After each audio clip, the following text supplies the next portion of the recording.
নমস্কাৰ মৰমৰ ছাত্ৰ ছাত্ৰীসকল ডিডি আৰ্ট চেনেললৈ সকলোকে স্বাগতম জনাইছো এইচএস ফাৰ্ষ্ট ইয়াৰ জিওগ্ৰাফিৰ আজি লৈ আহিছো দ্বিতীয়টো কোৱেশ্চন আৰু এই কোৱেশ্চন এনসাৰ সিৰিজটো হৈছে কমন কোৱেশ্চন এনসাৰ সিৰিজ ফৰ 2025 আজি আমি প্ৰশ্নটো ৰাখিছো পৃথিৱীৰ অভ্যন্তৰৰ স্তৰসমূহ কি যিকোনো এটা স্তৰৰ বৰ্ণনা কৰা different layers of the earth's interior এই বিষয়ে আজি আমি এই ভিডিওটোত আলোচনা কৰিম ছাত্ৰ ছাত্ৰীসকল তোমালোকে ইয়াৰ আগৰ ভিডিওটো মানে প্ৰথম ভিডিওটো চাইছানে যি সকল ছাত্ৰ ছাত্ৰী এতিয়াও প্ৰথম ভিডিওটো চোৱা নাই তোমালোকে ডেসক্ৰিপচনত গৈ সেই বিশেষ লিংকটোত ক্লিক কৰি প্ৰথম ভিডিওটো চাই লবা আৰু এই সিৰিজটো তোমালোকে কন্টিনিউ কৰিবা যাতে এইচএস ফাৰ্ষ্ট ইয়াৰ ফাইনেল পৰীক্ষা তোমালোকৰ সকলোৰে খুব ভাল হয় এতিয়া আমি উত্তৰটো জানো আহা যে পৃথিৱীৰ অভ্যন্তৰৰ বিষয়ে প্ৰশ্নটো আহিছিলে যে দুটা ভাগত ভগুৱা আছে প্ৰশ্নটো প্ৰথমৰ ভাগটো হৈছে পৃথিৱীৰ অভ্যন্তৰৰ স্তৰসমূহ কি পিছৰ ভাগটো হৈছে যিকোনো এটা স্তৰৰ বৰ্ণনা কৰা আৰু এই প্ৰশ্নটো আহিছিলে 2022 বৰ্ষত আৰু ইয়াৰ বাবে দিয়া আছিল 5 মাৰ্কস এতিয়া আমি প্ৰথম খণ্ডটোৰ উত্তৰ প্ৰথমে কৰিম পৃথিৱীৰ অভ্যন্তৰৰ স্তৰসমূহ কি তাৰ বাবে আমি অকনমান ইন্ট্ৰোডাকচন লিখি লৈছো এইখিনি চোৱা পৃথিৱীৰ অভ্যন্তৰ মানে ভূগৰ্ভ ভূপৃষ্ঠৰ পৰা ভূগৰ্ভলৈ পাই 6370 কিলোমিটাৰ হোৱা বাবে আৰু অভ্যন্তৰৰ উত্তাপৰ বাবে কোনেও পুনপটীয়াকৈ অভ্যন্তৰলৈ গৈ তথ্য সংগ্ৰহ কৰিব নোৱাৰে মানে এই দুটা বাক্যত এইখিনি কথাই লিখিছো যে আমাৰ পৃথিৱীৰ ব্যাসাৰ্ধ হৈছে 6370 কিলোমিটাৰ গতিকে আমি পৃথিৱীৰ কেন্দ্ৰলৈ যদি যাব লগা হয় তেতিয়া হলে ভূপৃষ্ঠৰ পৰা ভূগৰ্ভলৈ আমি প্ৰায় 6370 কিলোমিটাৰ যাব লাগিব তোমালোকেতো জানা যে পৃথিৱীৰ অন্তৰ্ভাগ উত্তপ্ত গলিত অৱস্থাত আছে গতিকে তেনেকুৱা অৱস্থালৈ আমি 6370 কিলোমিটাৰ যাব নোৱাৰো তাৰ বাবে কি কৰিব লাগিব ইয়াৰ পিছৰখিনিত লিখা আছে কিন্তু কিছুমান প্ৰত্যক্ষ উৎস যেনে খনন বিন্ধন আগ্নেয়গিৰি উৎগিৰণ বা পৰোক্ষ উৎস ভূমিকম্পৰ তৰংগ পৃথিৱীৰ চুম্বকীয় ক্ষেত্ৰ উল্কাপিণ্ড আদিৰ দ্বাৰা তথ্য সংগ্ৰহ কৰা হৈছে আৰু এই তথ্যসমূহে কি কৈছে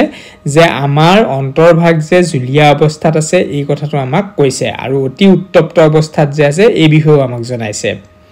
এতিয়া এই তথ্য সংগ্ৰহৰ ভিত্তিত পদাৰ্থৰ ভৌতিক অৱস্থা তথা গভীৰতা অনুসৰি পৃথিৱীৰ অভ্যন্তৰৰ তিনিটা স্তৰ পোৱা যায় আৰু সেই তিনিটা স্তৰ হৈছে প্ৰথম স্তৰ ভূতক বা পৃথিৱীৰ খোলা দ্বিতীয় স্তৰ মেণ্টল স্তৰ আৰু তৃতীয় হৈছে কেন্দ্ৰ মণ্ডল যাক ইংৰাজীত কোৱা হয় ক্ৰাষ্ট মেণ্টল এণ্ড কোৰ এতিয়া আমি প্ৰথম খণ্ডৰ খিনি উত্তৰটো ইমানতে শেষ হৈছে মানে প্ৰথম যিখিনি কোৱা হৈছে পৃথিৱীৰ অভ্যন্তৰৰ স্তৰসমূহ কি আমি এই তিনিটা স্তৰৰ বিষয়ে বৰ্ণনা কৰিলো যেহেতু 5 নম্বৰ আছে সেই কাৰণে আমি প্ৰথমৰ খিনি এনেকে বৰ্ণনা কৰি ললো এই প্ৰশ্নটোত তোমালোকে এই ছবিটো দিব লাগিব আৰু এই ছবিবিলাকে তোমালোকৰ উত্তৰত নম্বৰ বহাব ছবি নিদিয়াকৈ লিখা এটা উত্তৰ আৰু ছবি থকা এটা উত্তৰ নম্বৰৰ ডিফাৰেন্স আহে গতিকে তোমালোকে ছবিবোৰ আকিবা এতিয়া এই ছবিটো হৈছে পৃথিৱীৰ অন্তৰ্ভাগৰ স্তৰসমূহ দেখুৱা গৈছে দেখিছা প্ৰথম স্তৰটো যেটো ভূতক লিখা গৈছে তাৰ পিছত গুৰুমণ্ডল বা আমি মেণ্টল যি বুলি কওঁ সেই মেণ্টলটো দুটা ভাগত দেখুৱা গৈছে ঊৰ্ধ্ব গুৰুমণ্ডল আৰু নিম্ন গুৰুমণ্ডল আৰু শেষৰ যেটো কোৰ বা কেন্দ্ৰমণ্ডল তাক বৰ্হি কেন্দ্ৰমণ্ডল আৰু অন্তঃ কেন্দ্ৰমণ্ডল হিচাপে দেখুৱা গৈছে আৰু গভীৰতাসমূহ এইফালে কিলোমিটাৰত দেখুৱা গৈছে তোমালোকে এই চিত্ৰটো আঁকিব পাৰা বা ইয়াতকৈও তোমালোকে সহজভাৱেও আঁকিব পাৰা এতিয়া চোৱা পিছৰ খণ্ডটো ভূতক বা পৃথিৱীৰ খোলাৰ বৰ্ণনা আমাক যিকোনো এটা ভাগৰ বৰ্ণনা কৰিব দিছে গতিকে আমি প্ৰথম ভাগটোৰে বৰ্ণনা কৰিবলৈ লৈছো পৃথিৱীৰ উপৰিভাগৰ ডাঠ অংশটোকে পৃথিৱীৰ খোলা বুলি জনা যায় এই অংশটো বৰ ঠুনুকা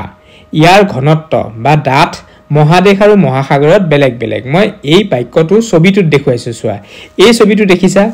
মই এই ছবিটোত প্ৰথমৰ খিনিত কি দেখাইছো ভূতক দেখাইছো এতিয়া এই ভূতকটো কি হৈছে যে কিছু অংশত ইয়াৰ গভীৰতাটো বেছি যত মই ৰঙা চিহ্নটো দেখাইছো তাত গভীৰতা বেছি কাৰণ এইখিনি হৈছে মহাদেশীয় অঞ্চল আকৌ যিফালে এতিয়া ৰঙা চিহ্নটো গুছি আহিছে সেইফালে হৈছে মহাসাগৰীয় অঞ্চল যেহেতু সাগৰবোৰ গভীৰ সেই কাৰণে এই অঞ্চলত ভূতকটো পাতল যাক ঘনত্ব বুলি কোৱা হৈছে ইয়াৰ ঘনত্ব সেইকাৰণে মই বেকেটত ডাঠ বুলি লিখিছো মহাদেশ আৰু মহাসাগৰত বেলেগ বেলেগ মহাদেশীয় খোলাতকৈ মহাসাগৰীয় খোলা বেছি পাতল